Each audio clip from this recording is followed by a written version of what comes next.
Top of the morning, sir, and welcome to the Waterstone Media Podcast. How are you doing today? I am wonderful, thank you. For those who are not aware of all the latest and greatest news, why don't you introduce yourself and talk about the fantastic reason that you're here today? I shall. So my name is Taylor Crook. I am here because I published my first book yesterday with the help of Mr. Ryan Kirk here, and I'm pretty excited about it, if I'm being honest. Yeah, we are here for a little bit of a launch party for Path of the Eternal Shadow, co-written by myself. Nope. Oh no! It would be Path of the Eternal Sun. Path of the Eternal Sun. Off to a really bad start already. And yet a perfect start. We wrote a book together. I do like that you were plugging Infernal Shadow, which is my solo book, which will hopefully be releasing this summer. So thank you for giving me that segue right off the top. What are we? Not even 2 minutes in. We should not have been talking. We should not have been talking about that immediately before starting recording because it clearly messed me up. Path of the Eternal Sun. Thank you. There we go. Co-written by Taylor Crook and myself, and we're here today celebrating the launch and just to have a good time. Taylor, why don't you start off? Tell us a little bit about yourself and how how this story came about. So, I'm sort of I was an aspiring author up until sort of very recently when I decided to just kind of dig in and do my own thing. And we, you and I sort of eventually crossed paths. And once we started to collaborate, this was it was something that I had in my story garden. Was like I wanted like sort of a really Japanese inspired kind of high fantasy thing going on. And then you and I, we paired it down together, as is the nature of a collaboration, I guess. And, we really lost the high fantasy and it became, it's its own thing. There's hints of that sort of, East Asian culture in there, but it really became its own world, which I think is, was one of my favorite parts of the collaboration. Was just like it was this idea, and then suddenly there's like this world where all these characters are living and they have lived, and yeah, it was a neat process for sure. For those who are interested in a little bit what you're talking about, how would you describe the book to a potential reader? So I'd say you've got a sort of a soldier that is devoted to his duty. You've got this peerless warrior that is on the precipice of manifesting this dream that he has. And then you've got the humble peasant that all she wants to do is keep living the peaceful life that she's always had. And they all get thrown onto this path that they never really would have expected. Just due to like a confluence of events that start to threaten like the land that they live in, and they just get kind of tossed into it. Yeah, I think that one of the pieces of this story that I really enjoyed and something that really appealed to me was starting with three characters who came from just tremendously different backgrounds and get thrown into this world of chaos and conflict and change, and how their stories intertwine. And once they finally do come together near the end of the story, I think those are some of my favorite chapters to write. Yeah, I agree. I agree. I think the interplay between the three of them is really interesting. It's really interesting. Without giving too much away, there's tension between a couple of the characters just based on their status, and then there's tension based on like a burning hatred of a system. Like it does end up, but then all of their sort of goals end up kind of aligning, right? So it becomes a very interesting, interplay between the three of them. I don't think I have ever laughed as much during the drafting of a book as I have during this one. It had me laughing the whole time. Yeah. Both. Yeah, definitely a good time. Yeah, agreed. So as we've talked about, we have three main characters, three POV characters in this book. Which one of them was your favorite to write? I'm pretty sure that I know the answer. But which one was your favorite to write and why? Yeah, you definitely know the answer. Yeah, Beast. Beast was our favorite character there. He, or my favorite character. For whatever reason, I really enjoy a character that is, big and powerful, but has more depth to him than just being kind of a bruiser. And I think Beast provided a lot of that. Beast also provides a lot of the sort of the humor in the book and the levity. And I'm all about writing the dark parts, but the levity is what sort of, really tickles me when I'm a little on the nose there, but when I'm writing, I like an opportunity to have some jokes and things like that. So, and he really provided that. He also, the way he changed from conception to where he is on the page, I think was a really fun process for me too, because he grew a lot as a character, not just like his own actual like literary character arc, but in development in my brain, he changed a lot throughout. What would you say was one of the biggest differences between how you originally envisioned him and how he ended up in the final draft? I think when I originally sort of conceptualized him, he was a man of singular purpose, and he still is to a certain extent, but that purpose was always his ascension and sort of grabbing power for himself. And the best change, and not only the biggest, but the most important change, was when he instead, right from the start, was in actual fact a man of the people. And he was trying to provide a better life within this system that really didn't serve everybody equally. And I think that made him way more compelling. He is one of the more entertaining characters that I've ever written. But one of the things that I noticed while writing him is because he was so oversized, both literally and just in terms of his personality, that when some of those character moments hit, I feel like they hit a lot harder. Yeah. Simply because he is so big. He is so oversized. Yeah. It's like if you were a kid, if you ever saw your dad cry, it was like, it was such an impact because in your mind, your dad's this like invincible force. And, when you see that emotion come there, you're like, oh shit, like this is serious. I feel like it's that kind of that same feeling. Mm-hmm. I really enjoyed writing Sato, as you know. I do know.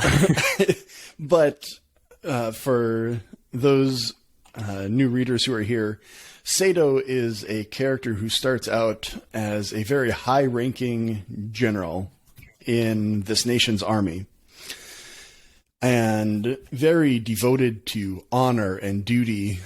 And if you ask him, what I think makes him a very interesting foil to Beast, who is Taylor's favorite character, is that where Beast is perhaps actually a man of the people, Sato probably believes that he is too.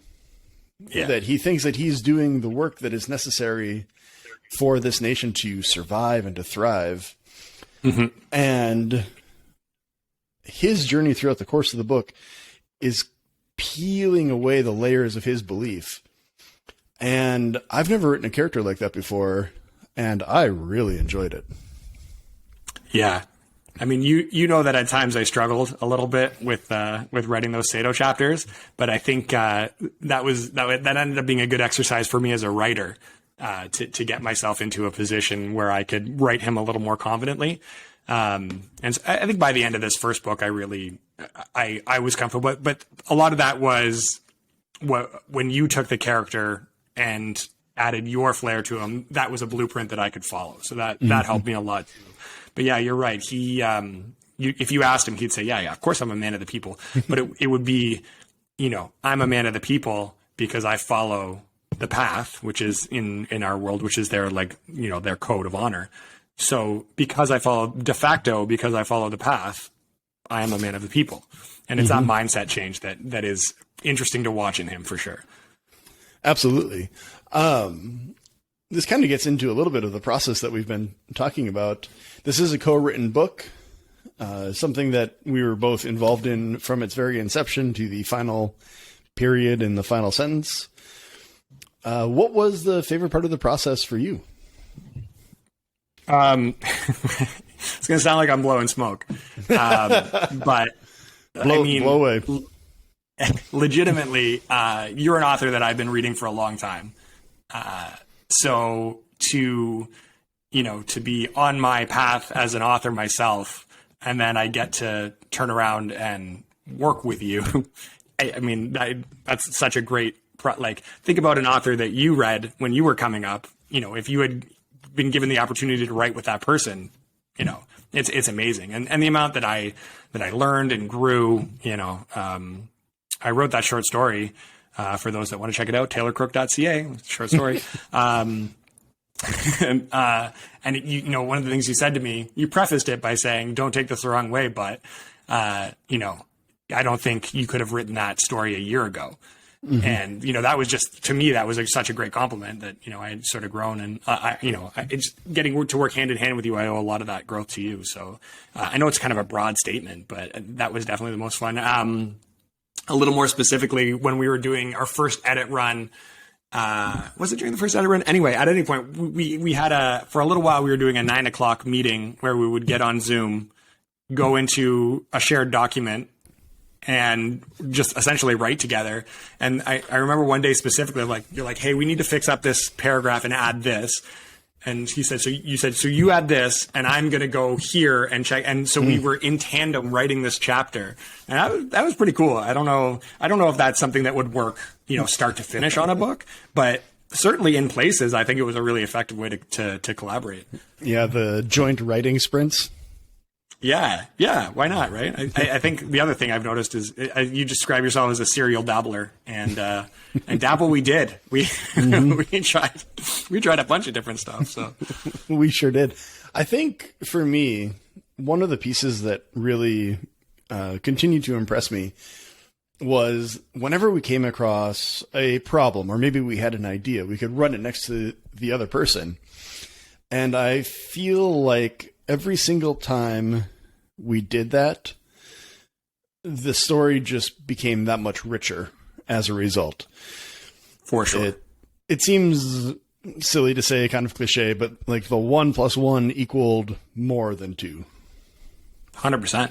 Absolutely. I distinctly remember calling you up and saying, I'm really stuck on this issue, whatever it is. Here's what I'm thinking. And you said, okay. And then I was like, oh, maybe this. And I started in with a solution, and you straight up stopped me. You're like, nope, I have it. And so I shut up, and you told a jerk me, like that. And that was the better solution. It was the right decision to just stop me. And that's such a good example of what a good collaboration is, right? It's just, put the ego aside. It doesn't matter whose idea was what. How many times have we highlighted a passage and sent it to each other and be like, yo, this is awesome. Do you remember who wrote it? Very true. The biggest tell we have on that is if there's a word like favor or honor or color that is spelled with the Queen's English and the OU instead of the OR, we know that I wrote it. Yeah, I don't think we pointed out the fact yet you're Canadian, and so you spell everything wrong. Yeah, exactly. Wrong. That was a fun process as well. This may be your first novel that's being published, but you are a veteran storyteller, and I'm thinking specifically of all of the games that you have run as a dungeon master. How do you feel like that experience, storytelling for a group, both helped and hurt your writing of this story? So the funny thing about me as a DM is that I've never run a store, like a campaign, out of one of the preset books.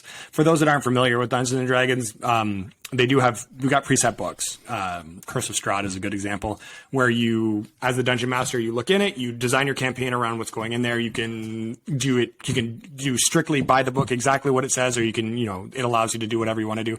And I've never done that. My friend group and I that play board games were just like, hey, let's try Dungeons and Dragons, and we did.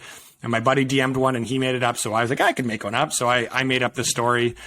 So all of my campaigns have been homebrew. So I would say that rolling with the punches is a pretty good skill to have learned, particularly in a collaboration process, because a good game is not about me or my story. It's about what my players are doing and how they form the narrative. If I'm forcing them into my narrative, then they might as well be playing a video game, or we could just be playing board games because it's set that way. The point is for D&D is that you're in the world and you're involved and you get to influence what's going on. So, I've abandoned entire story arcs in favor of something that my crew has preferred. So I think that ability to go with what is the better decision, I think it makes such a difference. And I can't think of any examples off the top of my head, but I'm sure in Sentinels there was a number of things that I thought was going to happen, and it just isn't. It doesn't, right? It just because it didn't make sense. So I reflect back sometimes on some of the initial conversations you and I had, which were probably going on a year ago now. Yeah, if not even a little bit longer. I think a little longer even. About what we kind of expected this world to look like. And I feel like 5% of that became reality, and the rest changed over time. And I love that process. To me, that the way that a story and a world unfolds, the deeper you get into it, is one of my favorite parts of the writing process. And I feel like that was very true here. Yeah, definitely. I agree. It's go ahead. Oh no, I was going to say that, if you're interested, I have created a fun game that I would totally fail at if I was to play it. And it's called How Well Do You Know Your Sentinels? Oh, God. Okay. So for the record, Taylor and I have had this conversation several times. So he is already aware of this. It may not be publicly known, but I am absolutely horrible at remembering the things that I have written in the past. I actually have whole systems and files on my computer to help me remember, because my own memory is terrible. And so when people ask me things that happened, even in books that I wrote just a few months ago, I have to go look it up. And so this is not intended to slam Taylor's knowledge of his book, but I thought it would be kind of fun because I would get 0 of these right. So, are you ready, Taylor? I do not have any really super easy ones. There's a few that you might get, but we'll see. Jeez. Are you ready for this? Yeah, let's go. Yeah, I'm ready. Okay, so there's 10 questions. 10 questions. Okay. We're going to start off with minor characters. Characters who have only made perhaps a very brief appearance, only mentioned once, maybe twice in the whole book. And some of them have had their names changed over the course of writing, so you might not even recognize some of the names. So, are you ready? Yeah, let's try this. Okay. Minor character number 1. Who is Hansen? Hansen. Mm-hmm. Hansen is... I'm pretty sure... Sato he's one of Sato's guys in the very beginning, I believe. You are correct. One for one. Does he hands him reins or something? Like he's got his horse and then Sato gives him orders to go Yes. 1 for 1. I'm impressed. I would have missed that. And Hansen, he remains. He didn't change. Yep. Okay. This is probably, for me, this was the easiest of the 10 questions. Who is Samuel? Oh, Samuel is one of the bullies that Shin interacts with in the beginning. Nice. 2 for 2. Perfect score so far. Very impressed. Steel trap. We'll see. Minor character number 3. Who is Sherik? Who? Sherik. Sherik? Sherik. Yep. Oh, Sheyric. Not I believe that's a name change. It is a name change. You're right. I've never written that word in my life. That I remember. That is also true. You have not. One of Beast's original honor guard. Oh, yeah. I don't. Because we did change those names in one of the final edits. So. Did we change? Was that Henzo? It might have Henzo been, change to Sherik? Might have been, yeah. I had plans for Henzo. 2 out of 3. 2 out of 3 so far. finally, the last of the minor characters, and I had to dig deep for this one. Who is Remy? Oh, that's that one rings a bell. Remy.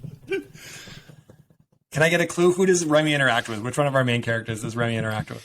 Remy is a character in Shin's storyline. Shin's storyline.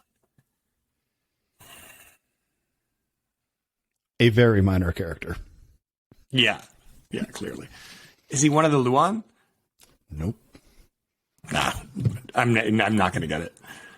He is one of their neighbors at the beginning of the story who sends Shin's family their sheep. Wow. That was mean. I mean, I didn't want you to get so many right. Clearly. The fact that you're 2 out of 4 actually disappoints me a little bit. Oh, you're that kind of dungeon master. I guess. I am that guy. Everybody dies at the end. Question 5. We are pretty much out of the minor character phase. Walrick has interactions with 2 other characters in our story. Which characters are they? Walrick? Walrick, yep. Another name change. Oh, the name changes get me. Mm-hmm. Because I didn't change any of the names. That is true. Like, physically, I didn't go through and do it. I know, I did. Mostly just because I didn't use a search and replace. Mostly, no, it was all because I knew that one of these days we would be having this discussion and I would be wanting to stump you. Walrick. So 2 of our main characters? Yes. The reason I phrased the question is, I didn't want to do any spoilers in our launch party discussion, which is why I phrased the question. But he does have interactions with 2 of our characters. Who are they? I don't even know who Walrick is. Perfect. The correct answer is Shin and Beast. Shin and Beast. I mean, I could have guessed Shin and Beast, but yeah. Later on, after we stop recording, I can actually tell you who he is. But it's a little bit of a spoiler, so I didn't want to. Yeah, no spoilers. Okay. Question number 6. We're moving over to geography. What is the easternmost city on the island of Iru? I knew you were going to ask that one because we changed it. So Bulaz is the capital. Yep. Man.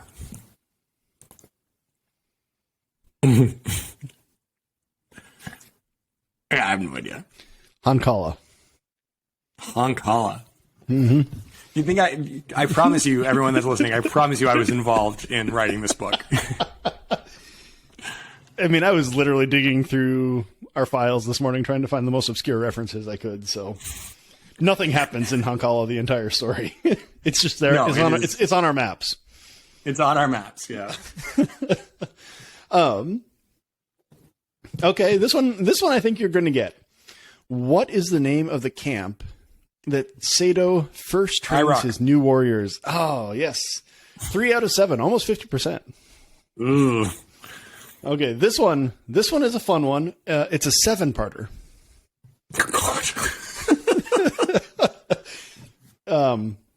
How many of the tenets of the Sentinels can you name? Oh, God. Mind, body, soul. Like defense or bulwark? I can't remember what we called that one. Fortitude. Mind, body, soul, fortitude.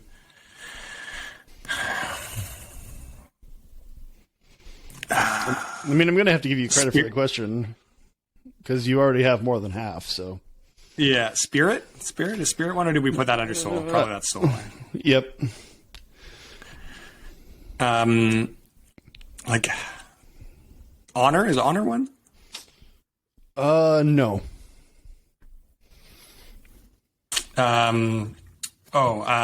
Like not servitude, but like Fealty is the word you're looking for?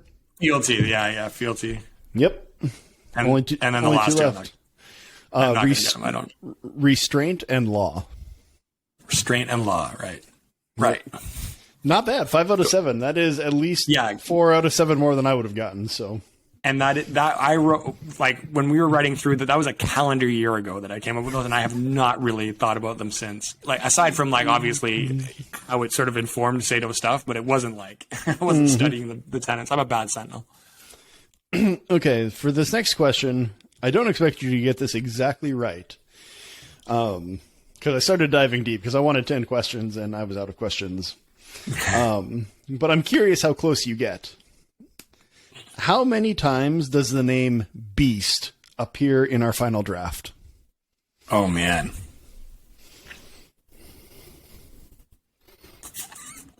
I'm going to say in the range of like 90 to 100. 831.